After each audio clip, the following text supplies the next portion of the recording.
In a bombshell revelation, Donald Trump has been exposed in a new trove of damaging emails in the Epstein files. In the first email, Epstein writes to Ghislaine Maxwell, quote, "I want you to realize that that dog that hasn't barked is Trump. Victim spent hours at my house with him. He has never once been mentioned. Police chief, etc. I'm 75% there." Maxwell responded, "I've been thinking about that." In another email, Epstein wrote, "Victim Mar-a-Lago. Trump said he asked me to resign, never remember ever. Of course he knew about the girls as he asked Ghislaine to stop." And finally, in a third email, Michael Wolff said to Epstein, "I hear CNN is planning to ask Trump tonight about his relationship with you, either on air or in scrum afterwards." To which Epstein replied, "If we were able to craft an answer for him, what do you think it should be?" And Wolff responded, "I think you should let him hang himself. If he says he hasn't been on the plane or the house, then that gives you a valuable PR and political currency. You can hang him in a way that potentially generates a positive benefit for you. Or, if it really looks like he could win, you could save him, generating a debt."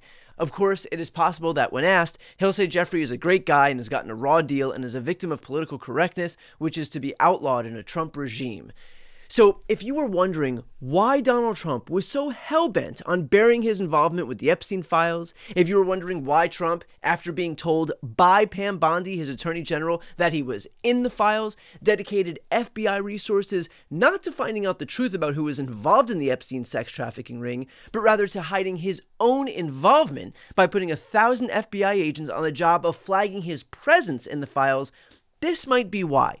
If you're wondering why Trump sent his little lapdog, Mike Johnson, pious Mike Johnson, out to prevent the House from being in session and engaging in what would ultimately become an 8-week paid vacation, this might be why. I mean, think about it. Why else do you think Trump was so eager to have the government stay out of session? Why else do you think Trump would send Mike Johnson on the job of refusing to swear in Adelita Grijalva so that she wouldn't become the 218th vote on the discharge petition? It's because he knew exactly what was in those files. When Pam Bondi flagged his name to him, he didn't want this moment right here to occur. He would rather have kept the government permanently closed than revealed his ties to Jeffrey Epstein, which we've already found out anyway right now. I asked Adelita Grijalva about this exact point. Here's what she had to say. And so why do you think that it's so important for Mike Johnson, assuming that that's the reason? I don't want to jump to any conclusions, but I don't know what else it could possibly be that he's okay swearing people in during pro forma sessions if they're Republicans, swearing other people in if they would be the 217th vote for a discharge petition, which doesn't force a vote, but suddenly bristles at the notion of being able to swear in the 218th vote. So why do you think it is that Mike Johnson is so hell-bent on making sure that this doesn't come to the floor?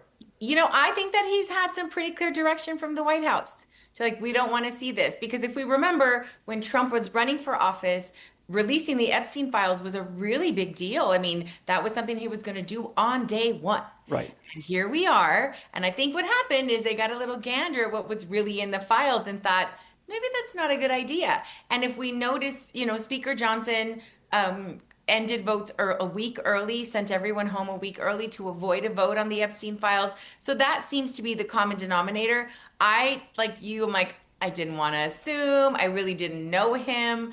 But it has been fairly surprising how easily, with a straight face, he can just lie and manipulate facts. It's been really fascinating to watch. And she's right, by the way, about Mike Johnson. The reality is that he and his colleagues are solely focused on running cover for Trump and will lie as easily as the rest of us breathe. Case in point, what he said a few days back. A leader, they don't have any identifiable set of policy solutions for the problems facing the American people. Their party continues to hit all-time historic lows in poll after poll after poll, and many of you have reported on that. These are objective facts. They're utterly lost as a party, and everybody can see it. So what are they doing? They see a shiny object, and they latch onto it. Democrats did not say one word about the Epstein files for the entire Biden presidency. They had all the files in the Biden DOJ. They didn't say a word about it. 4 years, not a word. And suddenly now, they somehow convince themselves that the Epstein files will be damaging to President Trump and Republicans in some way that they've imagined. And so they feign outrage. How about Mike Johnson claiming the Democrats have convinced themselves that the Epstein files will be, quote, damaging to President Trump and Republicans in some way that they've imagined, and so they feign outrage. Damaging in some way? Dude is in the files. Pam Bondi told Trump he was in the files. The files are so damaging that Mike Johnson hadn't called the House into session for over a month because he was too afraid of allowing them to be released. Damaging in some way? We got an email today that says, quote, I want you to realize that that dog that hasn't barked is Trump. Victims spend hours at my house with him. And of course, if you're waiting for a response from Trump, it's virtually guaranteed to be something along the lines of, oh, well, this is all some Democrat hoax, because that's what he says every single time some of the drip, drip, drip comes out of tying him closer and closer to Jeffrey Epstein and his pedophile ring. Yeah. Mr. President, I know you want to move past all this intrigue over the Epstein files, but I do want to ask you to clarify something you said this morning. You said this was all a hoax. Has your Attorney General told you this was a hoax? What evidence have you seen of that? No, it's not the Attorney General. No, I know it's a hoax. It's started by Democrats. It's been run by the Democrats for 4 years. You had Christopher Wray and these characters and Comey before him. And it's a bad group. It's all been a big hoax. It's perpetrated by the Democrats. I lost a lot of faith in certain people. Yeah, I lost because they got duped by the Democrats. The Democrats are good for nothing. Instead, they want to talk about the Epstein hoax. And the sad part is it's people that are really doing the Democrats' work. They're stupid people. All my supporters want to talk about is the Jeffrey Epstein hoax. It's unbelievable. It's a disgrace, and I remember every one of these guys. Yeah. They're my supporters, and they love it, and they love it, and it's all induced by the Democrats. The Democrats are the ones that are getting them to say this stuff. It's all the same scam. They could look at this Jeffrey Epstein hoax also, because that's the same stuff. That's all put out by Democrats. Sir, will you get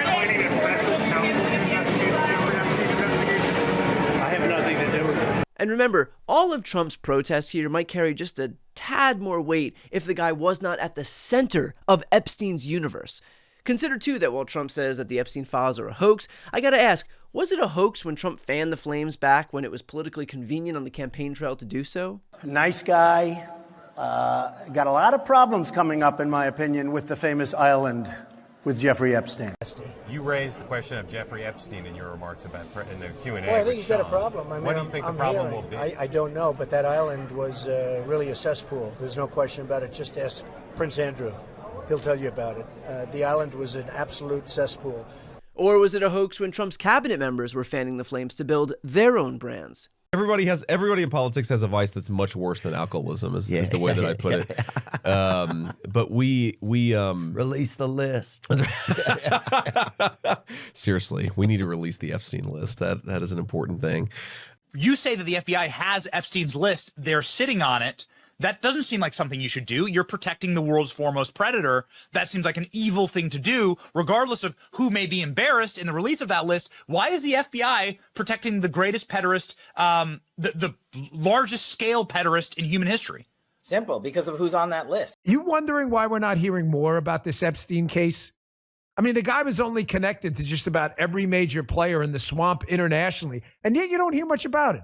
And what the hell are they hiding with Jeffrey Epstein? So it was real when Trump was exploiting the issue for votes. It was real when his cabinet members were exploiting the issue for votes. But now that the truth about the issue points to him, suddenly it's made up. Convenient, huh? So at this point, with the new news revealed that Trump is much, much more involved with Epstein than even previously known, the Republican Party has a choice. We already know what's happening. So now, in the light of day, do you want to align yourselves with the guy perpetuating the cover-up of a notorious pedophile ring, someone who was intimately involved with the guy at the center of that ring, or do you want to stay true to what you told your base when you were pandering for their votes? The coming days are going to put on full display exactly who the Republican Party works for. Is it their constituents, or is it the guy at the center of a pedophile ring? Although I think we can all give a pretty good guess as to what that answer is going to be. Before you go, if you enjoyed this content and you want to see more and support independent media, please subscribe to this channel. The subscribe button will be right here on the screen. But second, the reality is that we are now in a political environment where this administration can lean on any of the social media platforms to suppress certain voices if they don't like critical coverage. That means my longevity here is in the hands of a few tech billionaires who are already making it clear that they are willing to cater to this administration. To that end, signing up for my newsletter is a way for me to reach you directly if that ever becomes necessary. I'll put the link right here on the screen as well, so please sign up. It's free, but there's also an option to do a paid subscription if you'd like to support me and my team. I really appreciate it. Thanks so much for watching.